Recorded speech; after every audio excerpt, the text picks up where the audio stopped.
Moms Demands Action is a grassroots movement of Americans fighting for public safety measures that can protect people from gun violence. They are working towards passing stronger gun laws and working to close the loopholes that jeopardize the safety of American families. They are working in communities to encourage a culture of responsible gun ownership.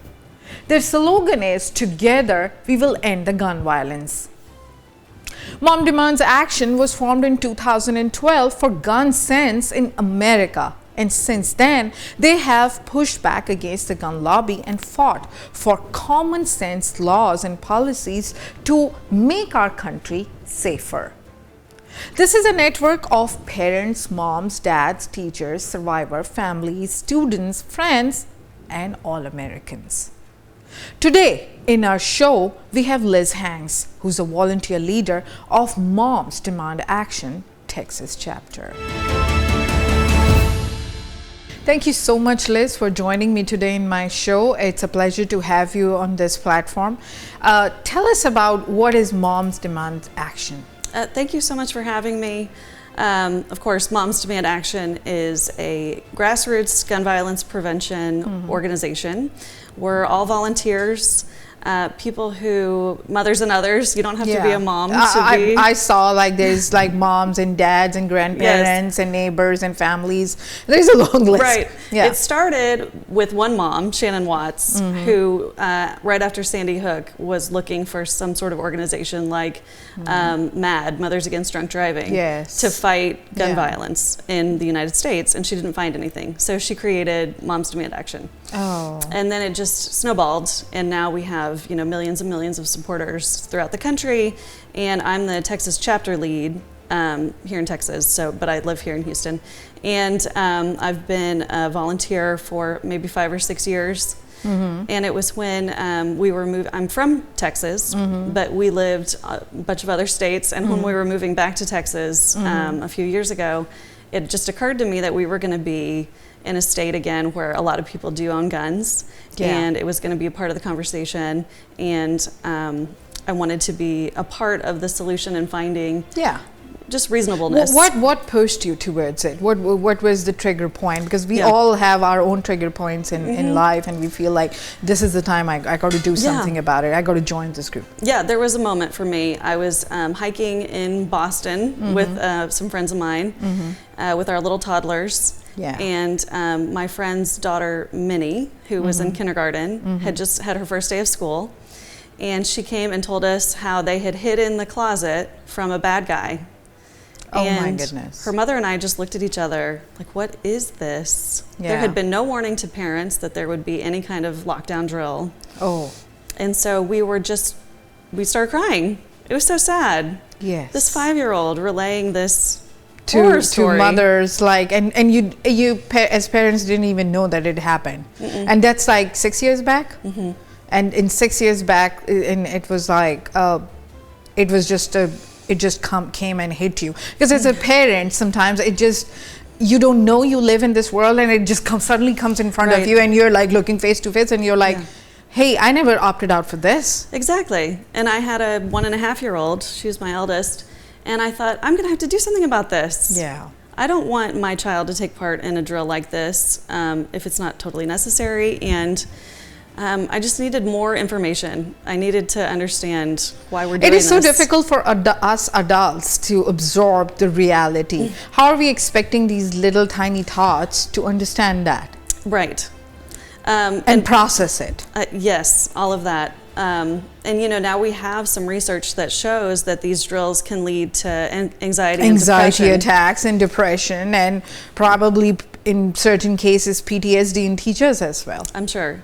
So I'm sure more research will continue to come out on the topic, but to me, lockdown drills were what brought me into the movement, and then I started to learn about all the other different types of gun violence, and of course we've had many, many more high-profile shootings since then.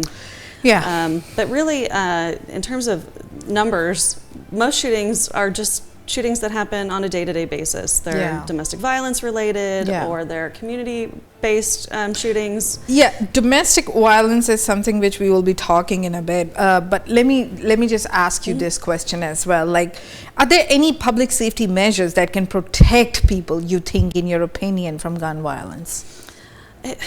It's a tall order to ask local officials to bear the burden of gun violence. Yeah. Because we've already had police officers all throughout the state of Texas and the country really telling states, look, don't pass these laws like permitless carry. They make our officers less safe. They make our streets less safe. Yeah. And they held press conferences opposing these looser gun laws. And our state legislature in Texas passed them anyway. Yeah. So you're not listening to your law enforcement officials who are telling you that these are dangerous laws. We have something in Texas and many states, most states in fact, have preemption laws on this topic, which means that you can't, as a city or a county, smaller municipality, pass any kind of policy or regulation that restricts guns more than at the state level. So the state gets to decide everything as it pertains to firearms. And so even if in the large city like Houston, you see an opportunity as a public official to curb gun violence, you're very limited.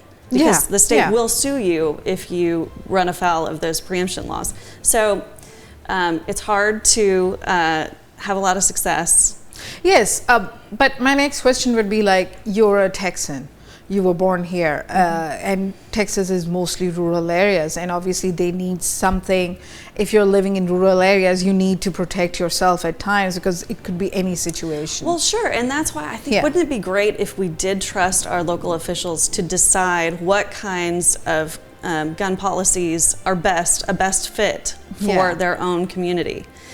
Because you're right, not every policy that makes a lot of sense in an urban environment like Houston. Yeah, in an urban environment, and then the rural is different, exactly. Right, it doesn't necessarily make sense elsewhere. But when the state decides that they're the only arbiters of the policies and nobody else is allowed to have an opinion, then it's really limiting.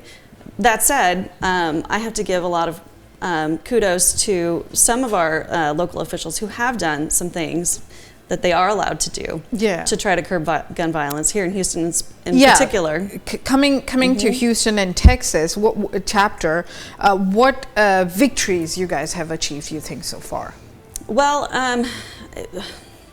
that's a good question. Because it's a conservative state, actually. We are still fighting for abortion rights here. Right. So it's a conservative state, and it has got its own conservative hold. So like lot of people think like these are all liberal views, and it's not going to work here. Right. Yeah. The way we approach this activism can be different than in other states where they already have certain laws that we don't have. But what we do like to focus on here is responsible gun ownership. Okay. So we have a program called Be Smart for kids. It's all about ensuring that parents and adults understand how to keep their guns safely and locked and secure. Right, and model good behavior for children and for other gun owners, and just try to bring us back to this place where Texas used to be in terms like of being old days. Yes, responsible gun ownership. People used to take pride in how they secured their firearms and how well trained they were. And we need, if people aren't willing to do it on their own, we need laws and policies that require people to be trained. So, yeah, that's an interesting point of view, because we are basically talking about gun safety over here. Like, and obviously guns are there in the society, especially in our state, and it's in certain situations it's also a requirement in certain cases. But yes, because of the rural areas, yes, we cannot decide. But let me just take a very short break. We're going to be right back. You're watching Truth Be Told with me, Sophia Jamal, and we have Liz Hanks with us. She's representing Moms Demands Actions. Stay tuned.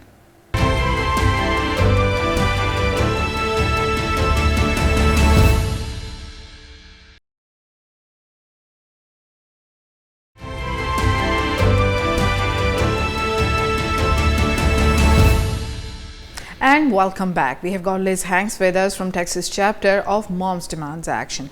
Liz, we were talking before the break. Let me ask you this question. What stronger gun laws can do for us? What are those, in your opinion, for urban areas? Sure, of course. There's no one law that's going to solve this giant problem that we have. But we think of it, and we've been talking about it, as a Swiss cheese approach to safety. So each layer of Swiss cheese has some holes in it. But if you layer them one on top of the other, you can prevent more and more and more incidents of gun violence. So, for example, if we had a universal background check law in the state of Texas, we could reduce gun homicides by, I think it's 10 or 11%. So that's a great reduction. If we were to pass a red flag law, again, just we're catching even more incidents of gun violence because we have a law in place that allows people to flag when someone seems to be a danger to themselves or others. And then a judge can weigh in on the evidence and decide with due process whether or not that person should have their guns taken away for a temporary period of time, depending on the state. You can also get into the realm of making sure that domestic violence offenders do not have access to firearms, and have a relinquishment plan and process so that you can make sure and take those firearms from someone who is proven to be a danger in a court of law. So we don't have that in the state of Texas, nothing at a state level. So, for women who are trying to escape an abuser, the first that brings the domestic violence part in, because after 2020 and COVID, that level has really jumped up, specifically in Harris County in Texas. It's been horrifying, and it impacts women of color disproportionately.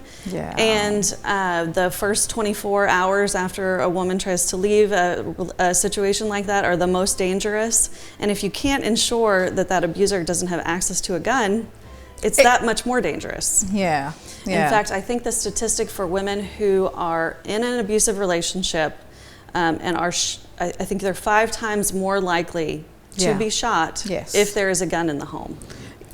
Wow. So Moms Demand Action in Texas chapter, you guys are also dealing with domestic violence cases related with gun violence? Absolutely. We have community partners who are women's shelters who focus specifically on domestic violence, and we partner with them on different actions and just make sure that they have the statistics and data that we have to share out to their community, and then vice versa, because they know a lot of things that we don't know here at in the local level.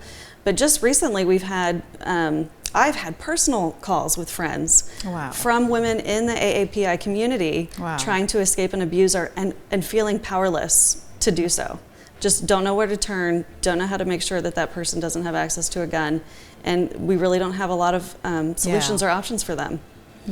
Because I have seen in case of domestic violence cases as well, if they just ask you if there is a weapon, and if the victim doesn't know that there is a weapon or not, then they just let you be. They're like, no, it's okay, so one of you just need to calm down or leave the house or whatever. But what if they come right back? There is nothing. And oftentimes they do. 100% they come back. Just recently, just last few weeks, I have seen it's jumping up every day. It's jumping up, and nobody is even bothered to even understand how traumatic experience it can be. Of course, and that's for the whole family. It's not just so the this is basically a loophole. So how are and that's jeopardizing the safety of our society. What if domestic violence is happening in one household, and if they ran out, the community is involved, the neighbors are involved in it, and then it's just the police comes in and there's a SWAT situation. Everybody's involved in it. Just because of one weapon.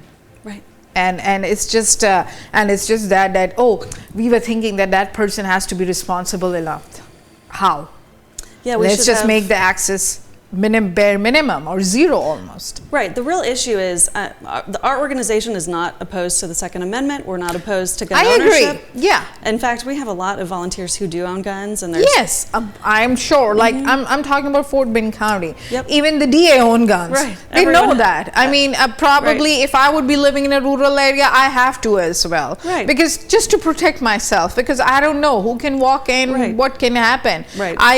But trying to be sensible. Right. And that's just recently President Biden has also signed a bill on it. Just trying to be sensible here. A huge bill. Yeah. That's Yep. that is considered a victory, you think? Absolutely. We feel like it needs to go much further, of course. But in terms of unlocking the gridlock around the issue and being able to actually pass something that will save lives is huge. That act does close the boyfriend loophole. So before, you were really only protected if it was your husband or the father of your children, and it didn't protect you. You wouldn't have had, a judge wouldn't have to require that person relinquish their firearms if it was just your boyfriend or an intimate partner that you didn't have children with or you weren't married to.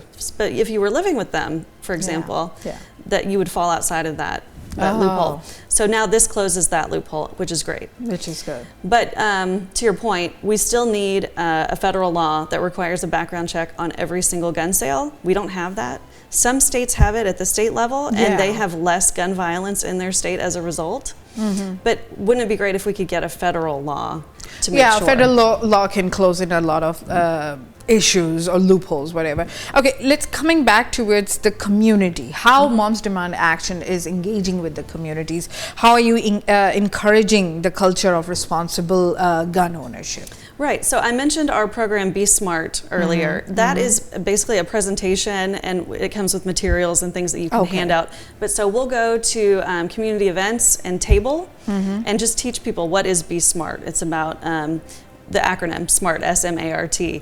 So securing your firearm appropriately, modeling good behavior about firearms, asking, like if you have a young child and they're going to go over to a friend's or family member's house for a play date or a get together or Thanksgiving or whatever, asking that family or that household, how do you store your firearms? And then just encouraging this dialogue about secure storage of firearms and responsible gun ownership, so we don't feel uncomfortable and weird talking about Liz, let me ask you this question over here.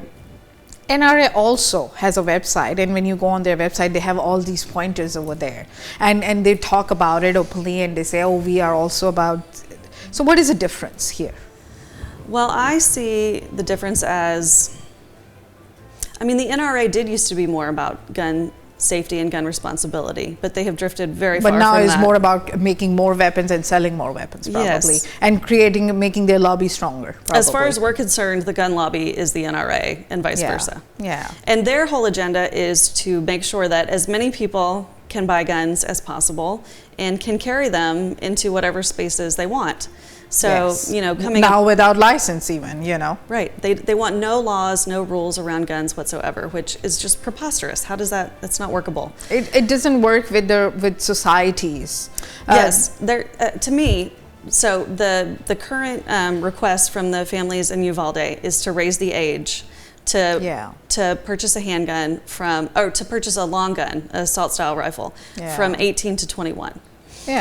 Seems reasonable, right? Especially when you know that gun homicides perpetrated by 18 to 20-year-olds are 3 times the number. 3 times the number than the rest of the 21 ages. And up. Exactly. So why can't we get that? Well, because they don't want to have any rules whatsoever.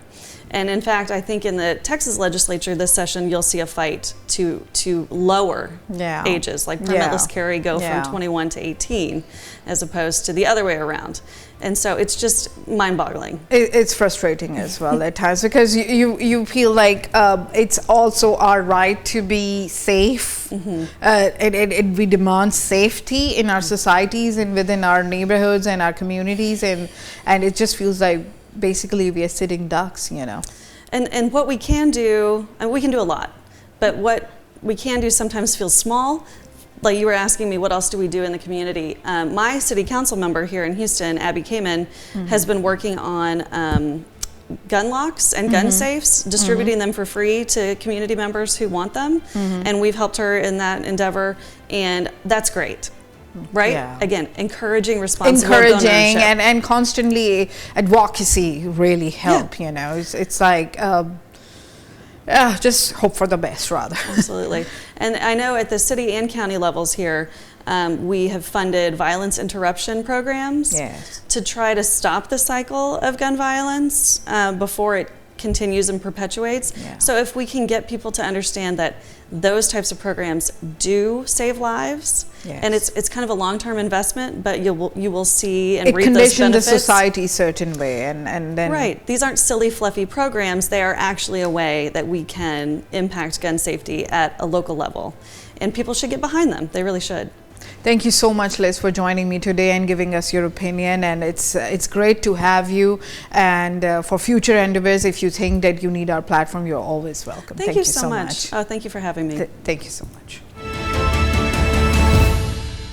Mom Demands Action has a chapter in every state, and within those chapters, hundreds of local groups. If you would like to participate and you do live near a group, there are plenty of other ways to be involved from home. And if not, you can also start your own group within an existing state chapter. You can follow your chapter's Facebook page to see what they are up to and send a message there to engage in further action. And stay updated with latest news, priorities, and gun violence statistics within your own state. Because safety of our children and family is important to us. Thank you for watching my show, Truth Be Told, with me, Sophia Jamal.